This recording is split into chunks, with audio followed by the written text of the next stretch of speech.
Hi guys, welcome to another cut tutorial. Here today I'm gonna show you guys how I'm gonna make like a pop art inspired cut now.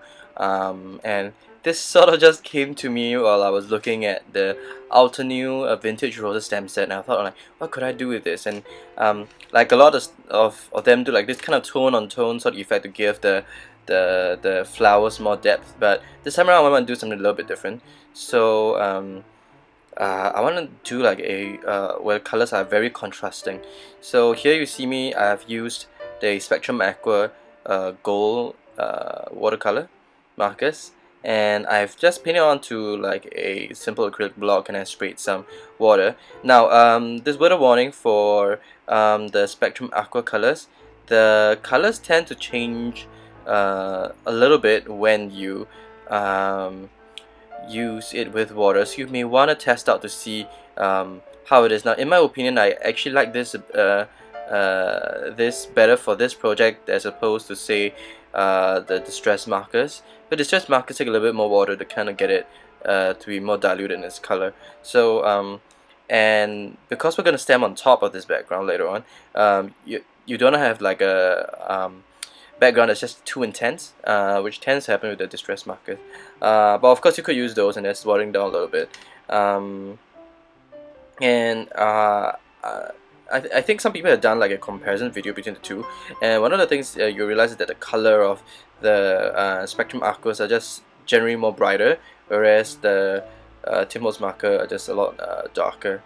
Okay, so you see me here doing the same thing pretty much, and basically I'm just like using the paint and just paint like this flat background at the back.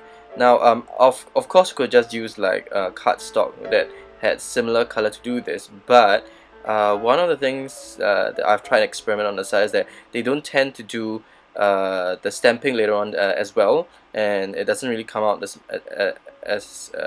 well, I think.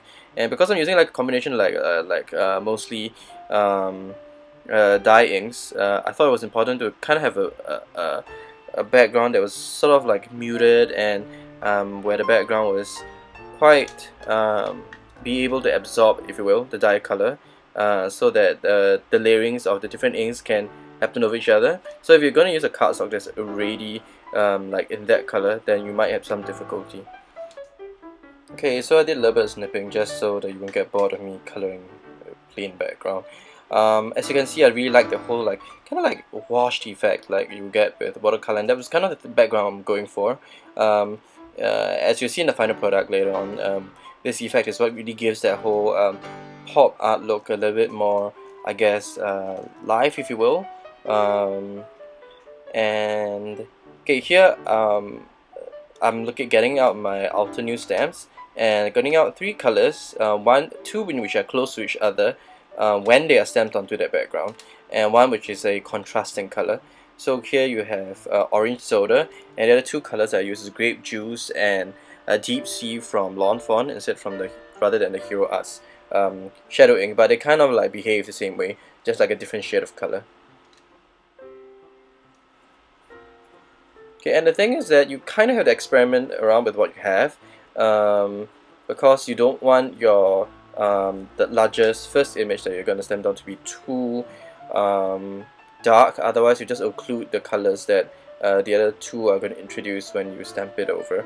And because the color does change for the fact that there is a watercolor background, it will not be that true orange because of what's already at the background. It will still be somewhat orange, but it wouldn't take on that true orange that you would have had if you didn't have the background in the first place.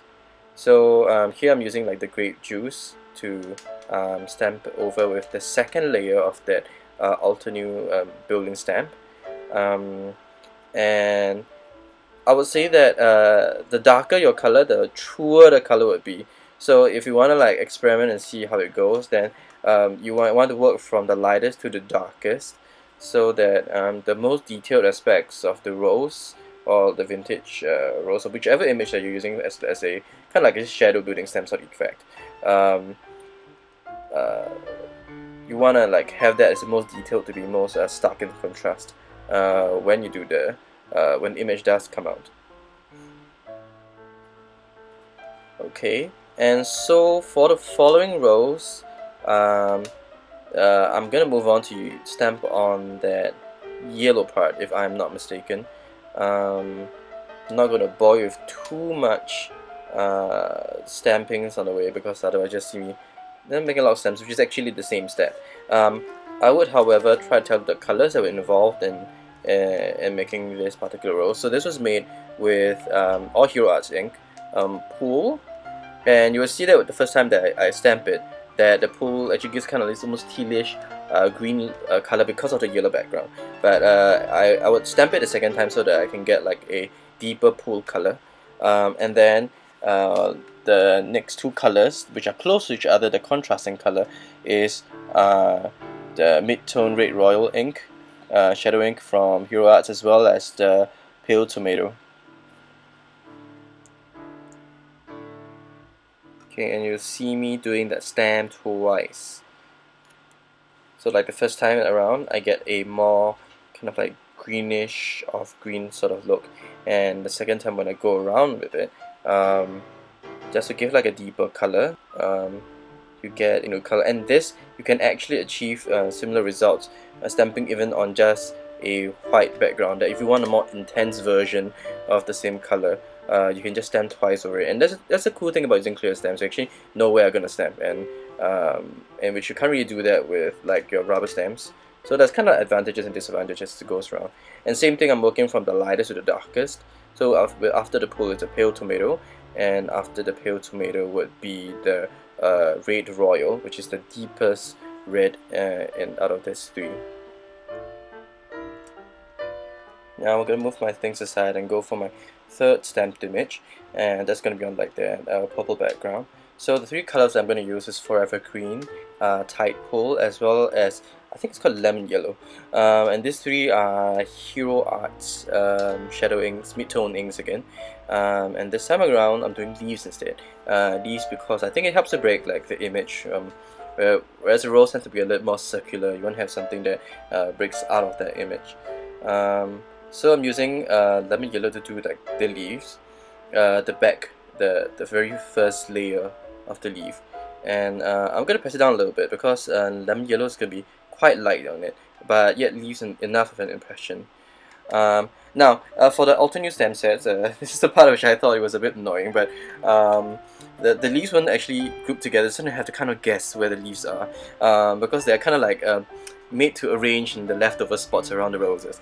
So I mean, like, they're all kind of close by, but I had some difficulty like before that, so I actually had to experiment to see which are the ones that are supposed to go where. But that all of that was sorted out. So I'm not going to bore you and show you how I did every single one of them, but I just want to show one example of one of the leaves and how I did that multiple times for all 5 leaves that were on that branch, and just to show the effect of that singular leaf with this stamp set. And this stamp set is absolutely brilliant.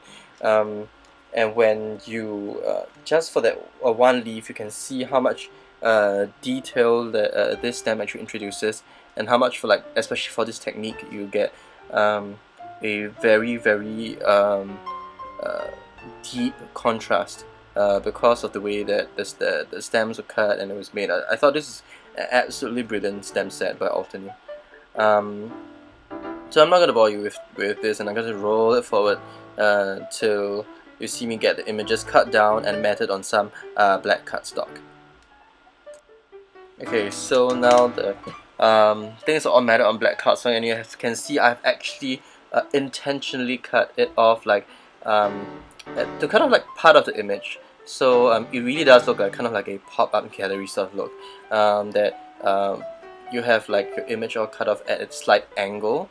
And later when I do the layering of the images over each other, the spaces in which I wouldn't exactly call them white space, but the white space around each of the pop-up image will be like layered over each other, so you get a more concentric sort of image at a card. Here I'm using a hello stamp. I think this is from Every Ale. I might be completely wrong, but I'm quite sure this is from Every Ale. And using my favorite VersaFine pigment ink, which is my favorite by far for doing sentiments because of how crisp the image comes out. And that's kind of important if you want to do like a sentiment, because you really don't want your sentiment to look like blotchy or anything. And yeah, so that you will see me do the hello. When I first did the arrangement of the cards, and I thought, no, this is probably like it'll be done. I was just gonna lay it all onto one another, and this is how it would be. But I felt that the card was a little bit plain. So you'll see the next step that I do to kind of like make the card, give the card a little bit more interest. Okay, so what I did instead was I took some black soot, distress stain. Just gonna like put some on my my glass slab there, and I took some water, and then just to dilute it a little bit to make it a little more watery, so that my next step is more possible. So I just picked up some water with the brush, and as you can see, it's diluting under the brush. And what I did was I flicked the colors onto the two corners in random places as well, sort of like to give like this sort of like as if calligraphy black ink was spilled over the image. I thought this was kind of fitting because if you look at the font of how that hello looks like, it really like leans toward that sort of look, as if it was written by calligraphy. But you know, I've been trying to learn calligraphy, but I'm not too successful at it yet.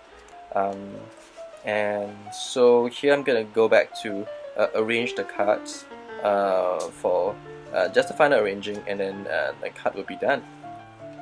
Okay, so here I'm gonna like basically put it on a white cardstock, which is a little bit smaller.